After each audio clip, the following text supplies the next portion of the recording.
இந்த மாதிரி வதங்கணும். நல்லா வதங்கிடுச்சு. இப்போ நம்ம புளியும் தக்காளியும் கரைச்சி வச்சுருக்கோம்ல, அதை இதில் ஊற்றிடலாம். கரைச்சிக்கோங்க. கரைச்சிட்டு இதில் ஊற்றிடணும்.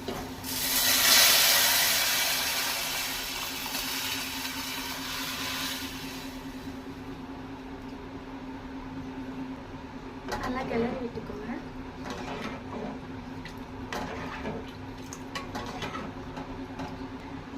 சிம்பிளாக தான் இருக்குது, ஆனால் நல்லா டேஸ்ட்டாக இருக்கும். உருளைக்கிழங்கு ஃப்ரைலாம் பண்ணி சாப்பிட்டா சூப்பராக இருக்கும். கொஞ்சம் உப்பு போட்டுக்கோங்க.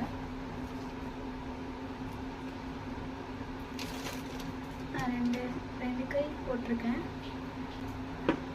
கொஞ்சம் வத்தட்டும். வத்ததுக்கப்புறம் டேஸ்ட் பார்த்துட்டு நீங்கள் உப்பு போட்டுக்கோங்க உங்களுக்கு தேவையான.